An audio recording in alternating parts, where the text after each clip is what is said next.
대출 규제가 지금 왜 시장 상황을 이렇게 힘들게 만드느냐에 대해서 근본 원인을 한번 생각을 해보도록 하겠습니다. 전번에도 제가 요 영상을 통해서 신용화폐 시스템 돈이 엄청나게 풀리는 수밖에 없다라는 거에 대해서 제가 설명을 드렸었는데요. 이게 굉장히 중요한 얘기거든요. 보겠습니다.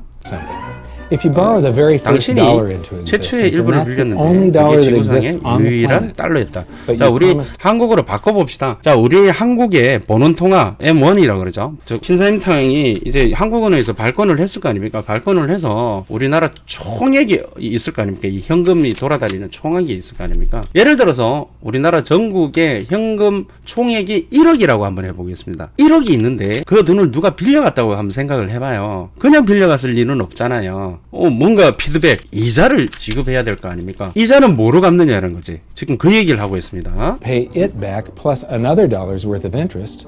이자를 Where do you 지급하기로 get the second dollar 했다라면 to pay the interest? 어디에선가 이자가 The 나와야 될 answer 거 is that you 아닙니까? have to borrow that 그죠? one into existence 어디에서 and 이자를 promise to pay it back with interest as well. 즉 뭐냐면 So 그 now 이자 there are 역시도 $2.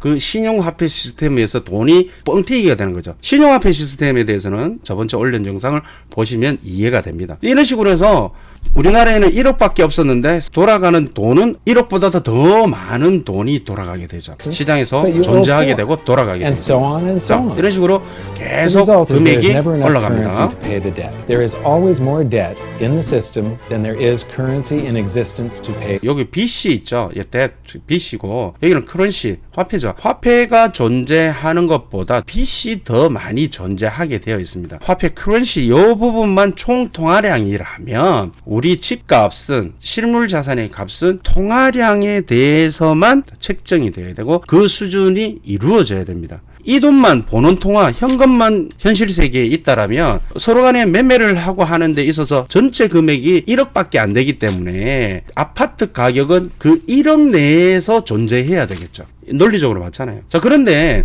신용화폐 시스템에 의해서 뻥튀기가 계속 되니까 실제 통용되는 돈은 빨간색 빛 때문에 있잖아요. 더 많이 시중에 돈이 돌아다니게 된다는 거죠. 파란색 본원통화와 이 부채까지 포함한 규모의 부동산 가격이든 실물 자산이든 주식이든 원유든 금값이든 시장의 총액 규모가 이제 결정된다는 거죠. 그렇죠? 그래서 여기서 이제 폭락론자들은 이야기하는 거죠. 집값이 왜 이렇게 비싼 거야?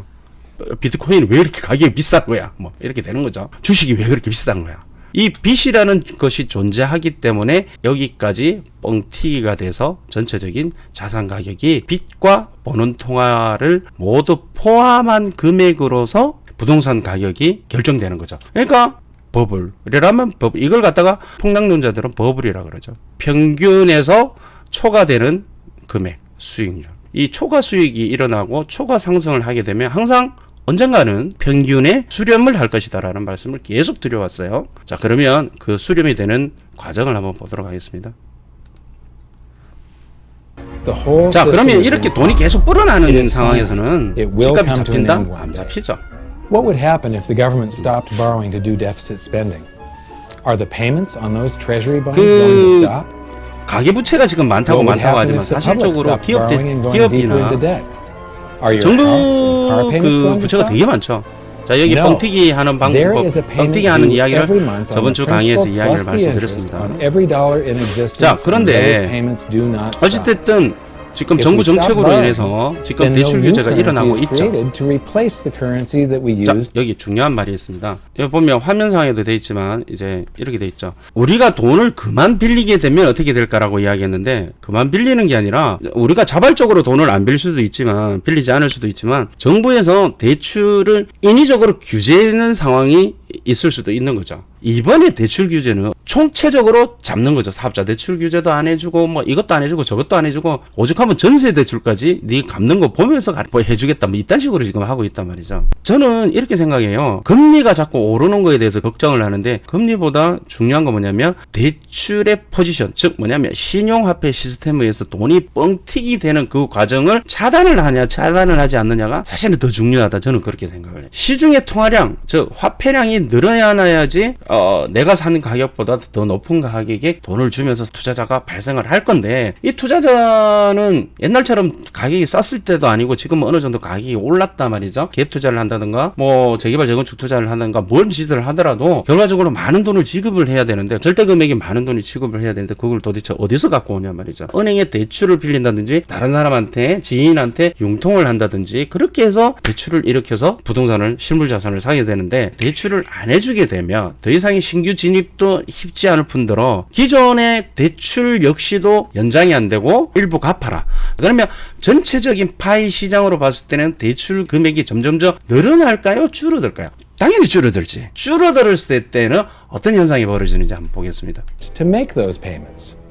Whether you're making a payment on a loan 자, or paying 보세요. tax to make a payment on a bond. 오른쪽이 크런시 The portion of 화폐고 the 왼쪽이 payment that goes to pay off the principal 빚입니다. 자, 이 extinguishes 화면 that 나오죠? portion of 자, 빚을 갚는다는 의미는 뭐냐면 전체 시중의 통화량이 줄어든다는 얘기입니다. But the debt also extinguishes the 줄어들죠. currency. Currency and debt are like matter and 줄어들죠. antimatter. 화폐와 빚은 When they meet, 물질과 they 반물질, annihilate 즉 each other. 없어지는 거죠. If we just pay off the principal only, 쭉쭉쭉쭉 줄어들죠. all the loan, the entire currency supply just vanishes.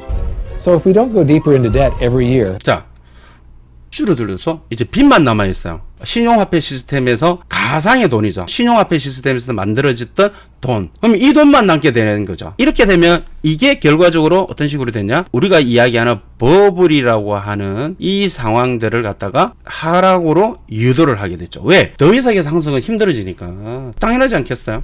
이 부분을 이제 평균의 회귀로 가는 거죠. 근데 이제 꾸준하게 이렇게 우상향을 하는 그 상황은 뭡니까? 이 신용화폐 시스템에서 뻥튀기 되는 돈과 정부에서 적자 재정으로 인해서 화폐를 계속 찍어내는 것들이 있을 거 아닙니까? 그럼 계속 꾸준히 올라가죠. 이게 잠재 성장률이라 하기도 하고요. 뭐 여러 가지로 표현을 합니다. 어떤 이 변곡점 상에서 큰 이벤트, 뭐 예를 들어서 IMF 서브프라임 모기지 상태, 뭐 여러 가지 상태로 드랍이 돼서 시장의 평균 상승률보다 쭉 빠지는 상황들이 가끔 벌어지죠. 그러다가 쭉 쫙 빠지다 보면 이래 내비둬서는 안 되겠다. 다시 시장을 살려야 되겠다. 정부가 생각을 하게 됩니다. 왜냐면 국민이 다 망하면 국가가 존재의 이유도 사실은 없고, 부동산 잡으려고 뭔 짓을 했다가 모든 게 다른 경제까지 다 망해버리면 안 되잖아요. 자, 우리가 매년 더 빚을 만들자면 이런 식으로 무너졌고 시장이 무너져 버립니다. 시장 자체가 무너진다는 얘기입니다. 자, 무슨 얘기냐? 여기 나오죠. 정치가들과 전문가들은 수지 균형과 빚을 갚고 세입과 세출을 맞추어서 균형 정책을 한다고 하는데, 자, 디플레이션이 뭡니까? 인플레이션은 물가가 계속 상승하는 것이고요. 디플레이션은 뭡니까? 물가가 하락하는 거죠. 물건의 가격이. 사람들이 가격이 떨어질 거라고 생각한다면, 자, 오늘 립스틱이 25,000원인데 내일 립스틱이 2만원으로 떨어질 거라고 생각한다면 립스틱을 사지 않죠. 디플레이션은 뭐가 문제냐면, 디플레이션의 공포라는 말, D의 공포라는 말 들어보셨죠? 이러면 이게 경제가 착살나버립니다. 경제가 망해버립니다. 대공황처럼 경제가 망해버립니다. 그러니까 이것은 정치가들은 이 디플레이션을 초래하려고 할 수가 없어요. 집 사도 있잖아요. 양도세 면제해 줄 테니까 집 사라고 막 이런 상황들이 다시 또 벌어질 거다는 얘기죠. 그러니까 경쟁 자본주의 차제에서는 정부 정책은 시장의 흐름에 따라서 따라갈 수밖에 없어요. 그래서 냉탕과 온탕을 반복할 수밖에 없는 거예요. 그거는 진리예요. 진리. balancing the budget, paying down the debt, and living within our means. 디플레이션, They don't understand 그러면 that 부동산 that 가격 is 잡겠다고 deflationary. 디플레이션을 It is impossible to 일으킨다? do under our 말도 current 아니죠. monetary system without collapsing the whole 이 economy. 화폐 제도를 정말 This is why any 예. talk of a debt ceiling is not 그래서 only 무슨 얘기냐? ridiculous, it's delusional. 정치인들 나오죠, 다시. The 자, system is 채무 한계, 우리의 채무는 요 정도까지만 하겠습니다라고 이렇게 정해놓는 행위는 말도 안 되는 소리가 그냥 하는 소리라는 얘기지. 정치인들이 그렇게 이야기하는 것. 얘네들의 표를 얻고 계속적으로 경제를 움직이게 하려면 뭐다? 돈은 계속 뿌릴 수밖에 없고 신용화폐 시스템을 유지시켜 줄 수밖에 없다라는 결론이 나오게 됩니다. 오늘 이제 제가 말씀드렸던 것은 대출 규제가 시장에 영향을 미치는 거에 대해서 제가 말씀을 드렸잖아요. 그래서 지금 시장이 한 달 전부터 조정을 보이고 있고요. 당연한 겁니다. 이거 지금 당연히 단기적으로는 당연하게 상황이 이렇게 벌어질 수밖에 없는 것이고, 이 상황에서는 부동산이 미친 듯이 가격이 상승한다는 것은 있을 수가 없는 일인데, 그러면 여기서 우리가 생각을 해봐야 될 거는 뭐냐면, 계속 그러면 대출 규제를 하고 디플레이션이 나오도록 신용화폐 시스템을 죽여버려서 더 이상 시중의 통화량이 늘지 않도록 할 것이냐? 저는 절대 아니라고 생각하죠. 여기 나오잖아요. 왜? 경제가 붕괴돼 버리니까. 절대 그렇게 할 수는 없고, 지금 당장 집을 잡아야 되고 집값을 잡아야 되고 대선도 있고 또 뭐 이런저런 이유로 인해서 제가 계속 이야기하잖아요. 제가 지금 유심히 지켜보는 것은 뭐냐면, 확진자가 얼마만큼 계속 늘어나느냐, 금리도 올리고 돈을 더 이상 풀지 않겠다라고 하는데, 또 대출 규제를 해서 시중에 돈을 풀지 않겠다고 돈 나가는 걸 막겠다고 하는데, 이게 어디까지 갈 것이냐. 제가 계속 이야기하잖아요. 시장은 예측이 아니라 대응이라고. 그럼 대응을 우리가 볼 때에는 뭘 중점적으로 봐야 되냐, 대출 규제를 언제까지 할 것이냐 라는 거에 대해서 우리가 계속 지켜봐야 되고요. 이번 연도 말이 될지 대선까지가 될지, 대선에서 오른쪽이 될지 왼쪽이 될지 상황에 따라서 틀려질 거 아닙니까? 그럼에도 불구하고 어찌됐든 정치가들은 디플레이션으로 몰고 가지는 않을 것이다. 자본주의가 망해버리고 사회주의로 가지 않는 이상은, 사회주의로 만약에 가는 상황에서 이게 뭔 공부가 필요하겠습니까? 필요 없죠. 그러니까 우리는 시장주의, 자본주의 한에서 우리가 지금 보고 있는 거예요. 그래서 여기 보잖아요. 정치인들은 경제가 망가지는 것 갖다가 두려워하기 때문에 뭐 채무 한계를, 즉 채무는 이 정도만 있을 거야 하고 계속 두는 것은 바로 이 빚이 계속 있어야 돌아가는 거예요. 계속 돌아가는 거예요. 계속 쭉. 그러니까 가격이 실물 자산 가격이 올라가는 거예요. 여기 되게 중요하잖아요. 문제는 뭐냐면, 내 임기 때는 터지지만 않으면 되는 거예요. 내 임기 때만 터지면 않으면 되는 거예요. Until the whole system finally collapses under its own weight. In other words, they don't want it to collapse on their 이게 되게 watch. 중요한 거죠. 이런 부분에 대해서 굉장히 신경을 쓸 것이다. 지금 상황에서는 우리가 많이 오른 상황에서 여기인지 앞으로 더 오를지 자신은 모르고 여기서 변곡점에서 내려앉을지는 지금 상황에서는 몰라요. 내가 이야기했잖아. 예측을 할 수 없고 대응인데, 제가 말씀드리잖아요. 정치인들은 절대 경제가 망하도록 신용화폐 시스템이라든지 화폐를 줄이게 하는 정책을 쓰지 않는다. 하지만 너무 과열을 되는 걸 잡기 위해서 어느 정도는 정책을 펼친다. 어느 정도, 즉 대출 규제가 바로 지금 그런 것들이거든요. 그런 것들이기 때문에 이 대출 규제를 함으로 인해서 시장이 조금 지금 안정되고 있잖아요. 조정을 받고 있잖아요. 상승률이 축소되고 있잖아요. 대출 규제를 한다는 건 다른 말로 시중의 통화량이 더 늘어나는 것 갖다가 방지하겠다라는 거죠. 통화량이 막 늘어나는 걸 갖다가 막고 시중의 통화량을 감소시키겠다는 게 지금 스탠스다 말이죠. 이게 지금 스탠스이기 때문에 단기간에는 지금 시장 상황이 쪼그라들고 축소되고 문제가 될 수밖에 사실은 없는 거죠. 지금 시장이 이렇게 되는 게 너무나도 당연한 거예요. 그러면 이제 우리가 봐야 될 건 뭐냐라는 거지. 언제 이걸 멈추겠냐. 그 변곡점을 잘 체크해야 되는 거죠. 그래서 제가 누누이 옛날부터 이야기 계속 했잖아요. 야, 시장에서 미친 듯이 사라고 부추기 때 2013년 박근혜 대통령이 이야기했잖아요. 집 사면은 양도세 면제해줄게. 한 사람이 여러 수십 개를 사도 다 대출이 다 나왔고, 빵빵하게 다 나왔고, 80% 다 나왔고, 갭을 하면 2, 3천이면 했었고, 1년만 있으면 일반 가세로 해서 몇 개를 갖고 있더라도 괜찮았고, 이런 어떤 부분들이 복합적으로 움직이기 때문에 이걸 잘 유심히 봐야 된다는 거죠. 그러면 자, 이거를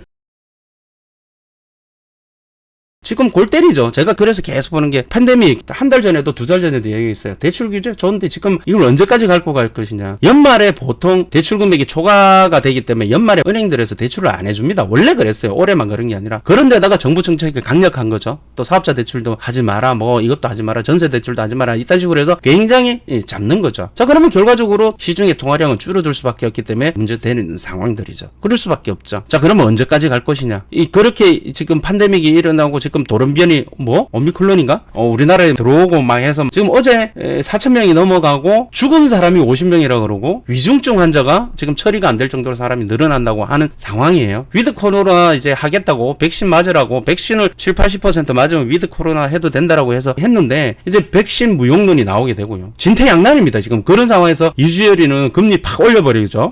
이 상황에서 다시 정부에서 어떻게 하겠어요? 다시 이제 거리두기 제한을 해서 자영업자들 다 죽이게 만들 것이냐. 대출도 안 해주고 금리도 올린 상황에서 골 때리는 거죠. 지금 이게 스탠스가, 정부도 지금 스탠스가 꼬인 거예요. 되게 많이 꼬였어요. 어떻게 해결할 것이냐. 이제 대출을 어떻게 풀어줄 것이냐 안 풀어줄 것이냐, 돈을 풀 것이냐 안 풀 것이냐, 내보고 내년 뭐 채널에 나와가지고 내년에 집값이 어떻게 될 것이다, 저렇게 될 것이다, 뭐 이렇게 될 것이다 이야기하는 것은 내가 봤을 때 다 진실되지 못하다. 왜냐하면 상황이 어떻게 될지 어떻게 바뀔지 모르는데 거기에 대해서 어떻게 될 것이다, 하락할 것이다, 오를 것이다 이렇게 이야기하는 것은 이제 말도 안 되는 소리다. 물론 기본적인 건 있어요. 제가 이야기하잖아요. 기본적인 건 뭐다? 장기적으로는 뭐다? 우상향이다. 이 파도들은 있을 수 있다. 이 파도들은 이 큰 파도 중에서 이 또 작은 파도들이 있어요. 내가 강의 때 이야기했죠. 이 작은 파도들. 경제는 기반이 돼야 되고 여기에서 이제 입주 물량, 그다음에 입지 이런 거 따져야 되겠죠. 그래서 내가 입지 첫째도 입지, 둘째도 입지, 셋째도 입지. 왜 그러냐? 이런 흔들림에 흔들리지 않는 투자자가 되려면, 다리를 쭉 뻗고 살 수 있는 투자자가 되려면 입지 좋은 물건을 가지고 있어야, 또 시기에 따라서 개수를 늘릴 때와 줄일 때야 이런 게 다 달라요. 저번 주에 2탄 정도로 생각하시면 됩니다. 요거부터 한번 볼까요? 여기 이제 요거 회기 분석 시기죠. 회기 시기라고 그래서 이제 뭐 공대 나오신 분들은 잘 아실 겁니다. 이제 뭐 X1, X2, X3 뭐 많겠죠. 많은데 얘가 이제 독립 변수입니다. 여기에 나오는 집값이 오르고 내리고 어떤 요인을 이야기해 주는 거죠. 여기 보시면 집값이 올라갈 수 있는 상승 요인이라고 이렇게 제가 이야기했는데요. 여기 보면 뭐 역세권이라든지 학군이 좋다라든지 뭐 직장과 집이 이제 근접해 있다던가, 아니면 뭐 조망이 좋다던가, 공원이 있다던가, 공공시설이 뭐 편의시설이 있다던가, 그다음에 인구 유입이 뭐 판교처럼 사람들이 계속 들어올 수 있는 그게 된다던가, 그리고 이제 가처분 소득이라 그러죠. 쓸 수 있는 돈, 간단하게 이야기하면 나보다 잘 사는 사람들이 많이 들어오면 많이 들어올수록, 또는 많이 있으면 안 빠져나갈 것이고요. 또 들어오고 싶어 한다면 대기 수요가 있는 것이고요. 그러면 이제 내가 가진 보유한 주택, 아파트의 가격이 상승할 요인을 가지고 있다라고 생각을 하고요. 이제 반대로는 하락 요인이 있을 수 있겠죠. 혐오시설이라든지 또 이러한 상승 요인의 반대적인 어떤 그런 상승 요인을 갖고 있는 것인데, 반대 요인으로서는 뭐 역세권인데 역세권이 아닌 안역세권이나 뭐 안학군이나, 그죠? 안직주 근접이나, 그죠? 안조망이나,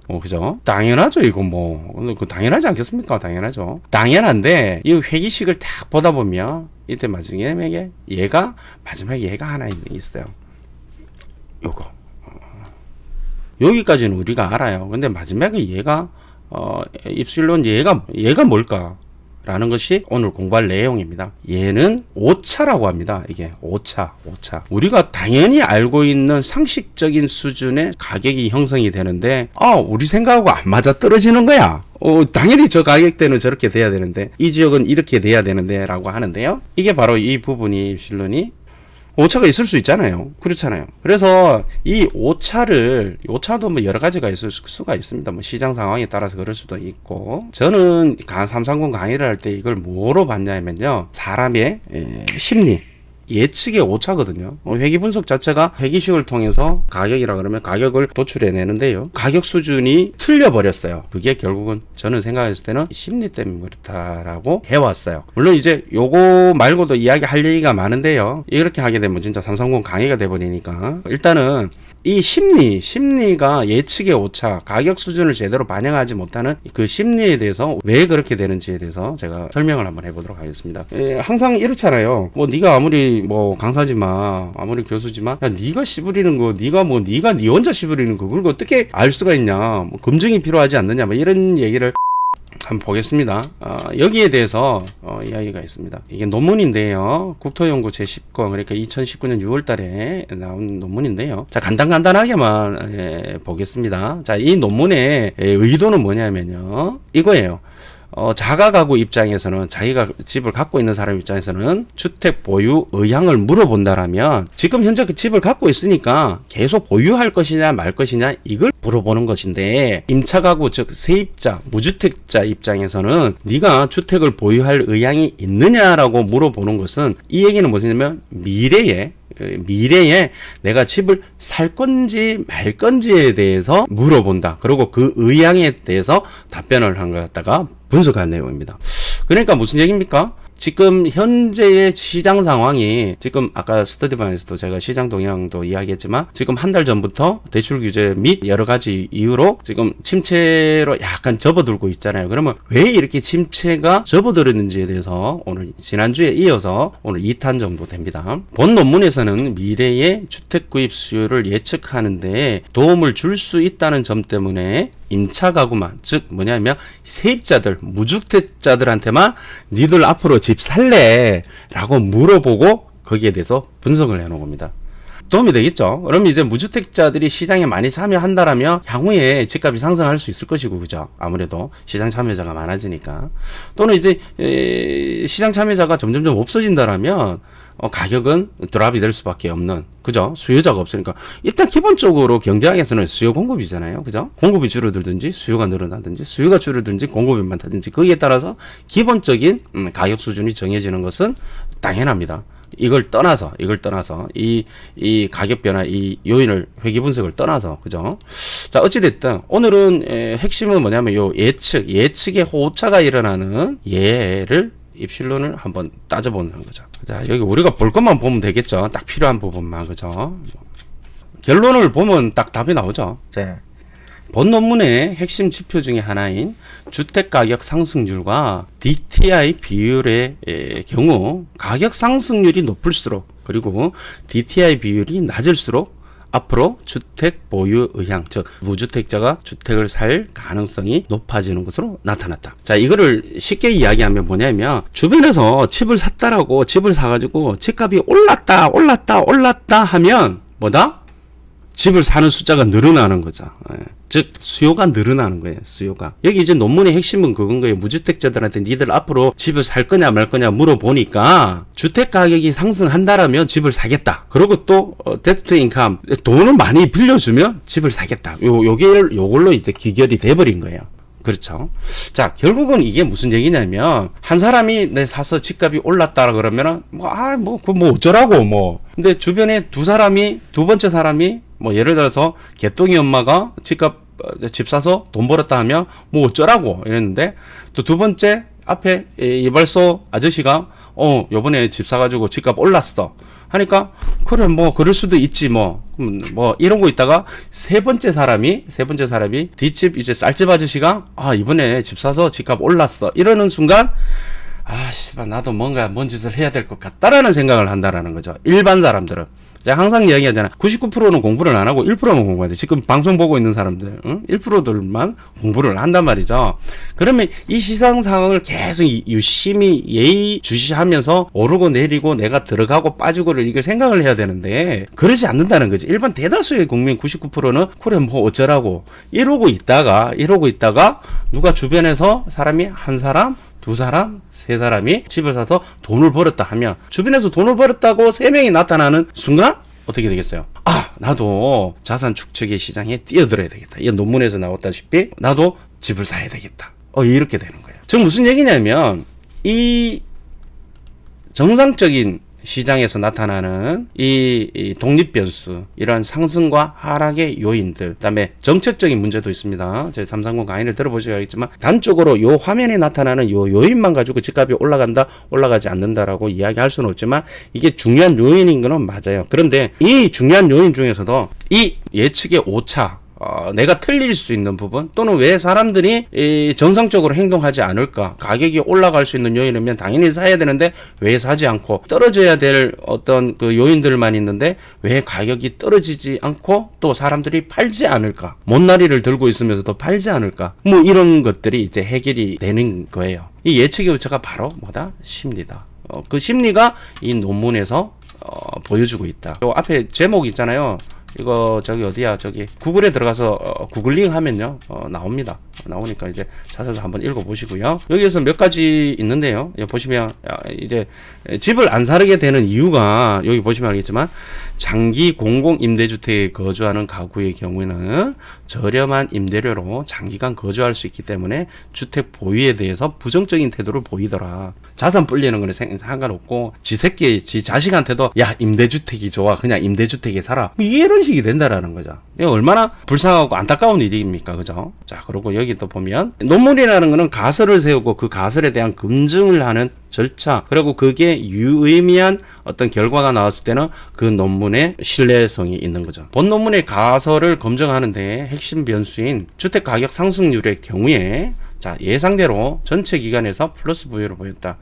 자, 2014년을 제외하고는 통계적으로 유의하였다. 이게 무슨 말입니까? 2013년, 2014년이 가장 집값이 서울 집값도 그렇고 개판돼 가지고 집 사라고 그때 박근혜 대통령이 최경환 부총리가 집 사라고 돈 빌려서 집 사라고 막 했었던 때예요. 집값이 너무 안 올랐어요. 자, 그러니까 결국은 2014년도는 어떻게 됐다?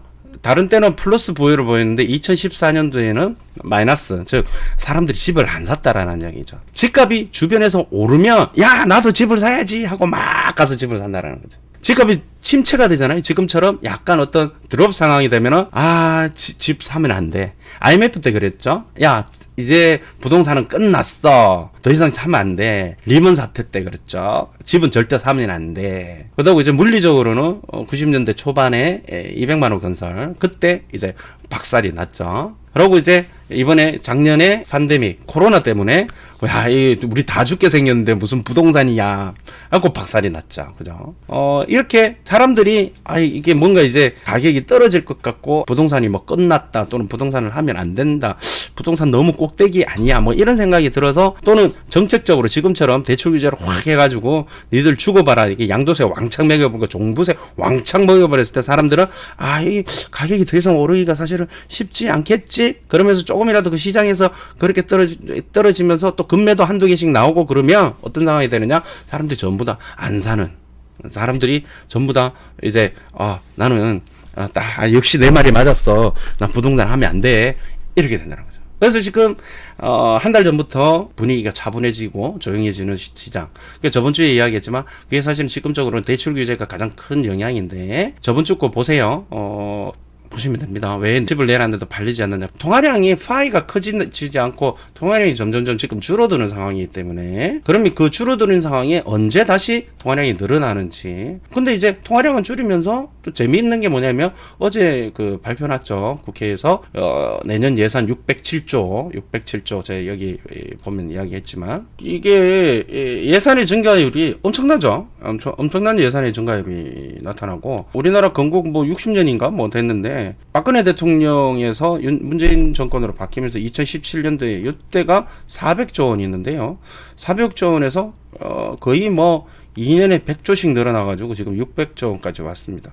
55년간의 예산보다 단 5년 만에 50%가 올랐어요. 엄청나게 오른 거죠. 60년 동안 이렇게 올라왔던 예산의 크기가, 예산의 볼륨이 5년 전에 비해서 50%로 올랐다는 거죠. 엄청난 거죠. 돈을 막 뿌리고 있겠죠. 지금 이제 내년에도 돈을 뿌릴 것이고. 근데 이게 돈을 한쪽으로는 많이 뿌리면서 한쪽으로는 어떤 식으로든지 세금과 대출을 규제해주면서 돈이 이제 돌지 않게끔. 즉 뭐냐면 이 돈 가지고 뭐 재난지원금부터 시작해서 SOC, 사회 간접자본 이런 데 돈을 뿌리겠죠. 그러면 이런 유동성과 이제 대출 규제를 하면 쪼임이 서로 간에 이제 부딪히면서 상쇄되겠죠. 그럼 이제 어느 쪽이 더 많은 어떤 작용을 하느냐, 시장에 작용을 하느냐에 따라서 가격 수준이 나타나게 되겠죠. 뭐 앞으로 상황이 어떻게 될지는 모르겠으나 오늘 제가 말씀드리고 싶은 것은 이 시장의 심리, 사람들의 심리가 지금 상태로는 극도로 위축이 됐다. 뭐 그런 그 신문기사 읽으면 알잖아요. 극도로 뭐 투자 심리가 위축이 되어 있다. 뭐 이렇게 돼. 근데 이제 지난 5년간은 이 심리가 3개월을 가지 못했어요. 3개월 지나면 다 뭐 어쩌라고 뭐 다들 보면 비조정에서 조정 때려버리고 또는 특유가 주고 때려봤을 때 한 3개월 정도 바짝 얼어 있다가 씨발 뭐 별거 없네. 다 계급장 다 떼고 뭐 그냥 해버리지 뭐 또 투자하지 뭐 이런 식으로 됐단 말이죠. 돈이 이제 계속 풀리니까. 근데 이번에는 뭐 사업자 대출부터 시작해서 이제 편법적으로 해줬던 그 대출까지 또 심지어는 전세 대출까지도 빡빡하게 계속 전방위적으로 규제를 하다 보니까 시장이 반응을 하는 거예요. 거기에 따라서 반응을 하고 더 이상 돈이 부풀어지지가 않거든요. 부풀어지지가 않고 동아량이 팽창이 안 되다 보니까 지금 이 상황이 나타나는고요.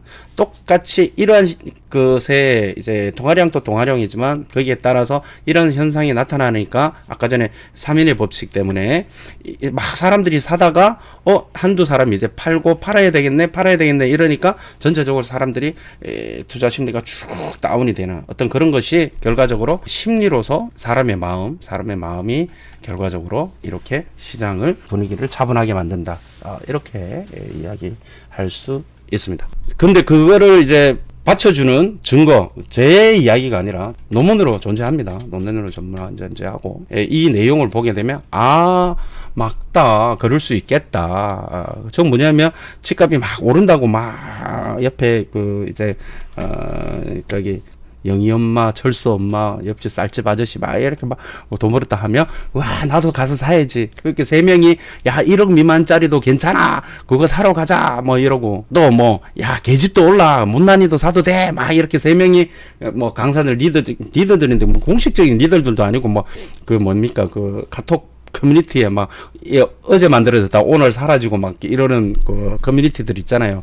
화가들 그림그려 놓고 여기 타당성 검토 들어간다, 동의서 구한다, 이렇게 보면 전부 다 이름도 없어. 전부 다 필명 써가지고 사라지면 그 사람 어디 가서 찾지도 못하고. 그래서 내가 부동산 강사들 보고도 그러잖아요. 야, 필명 쓰지 말고 네 이름을 쓰라고. 이름을 쓰라고. 그래서 제가 필명 안 쓰고 제가 구만수라는 제 이름을 쓰는 이유가 자신의 말에 책임을 져야지. 왜 책임을 안 지냐고. 그거 다 필명 쓰는 이유가 책임 안 지려고 그러는 거 아니냐고. 한번 제가 볼 때에는 제가 옛날에 삼성공 강의 10시간짜리 강의할 때도 요 내용을 가지고 했었는데요. 이 사람의 심리가 결과적으로 많이 좌지우지한다. 지금 현 상황이 대출 규제로 인한 주변 상황들이 투자 심리를, 사람의 심리를 이렇게 조금 이렇게 차분하게 만들고, 또 계집도 오를 때 미친 듯이 가격이 오를 때는 이게 좋은 거냐 나쁜 거냐 또는 입지 뭐 이런 거에 대해서 따지지도 않고 묻지도 따지지도 않고 그냥 막 샀다가 시장이 이렇게 드랍이 되게 되면 이거 큰일 났다. 이때 불면증에 걸려서 불면의 날을 보내는 어떤 그런 상황들이 벌어지고 있으니까 그래도 뭐 가격이 떨어지더라도 이게 왜 떨어지는지를 알면서 이렇게 시장을 딱 쳐다보면 재미있어요. 그러다 보면 내가 나중에 딱 들어갈 수 있는 그런 어떤 티핑 포인트 있죠. 그런 것도 찾을 수 있고요. 그래서 제가 이야기하잖아요. 시장 동향을 계속 봐야 된다. 그런 부분들이 가장 중요한 것은 시장의 흐름을 계속 파고 있어야 되고, 그 오픈 소스를 가지고 이야기를 하더라도 사람마다 강사들마다 다 보는 눈이 틀리고 그 사람의 지식의 한계가 다 틀리기 때문에 풀어내는 게 다 달라요. 자, 어찌됐든 요 정도로 하면 왜 지금 시장이 어떤지, 왜 시장이 지금 주춤하는지에 대해서는 저번 주 방송 그거 원본은 비공개로 돌려놓고 일부분만 발췌해서 집을 내놨는데도 왜 팔리지 않느냐, 그 영상 보시고 오늘 이 영상 보시고 하시면 도움이 되실 겁니다. 말씀드렸지만 구글에서 구글링 제목을 치시면 이 PDF 파일 나옵니다. 한번 읽어보세요. 그 유튜브에 보면 구만수 치고 그 다음에 수요는 고무줄이다라는 영상이 있어요. 제가 그게 2년 전인가 했던 건데요. 그 영상을 보시면 또 도움이 될 겁니다.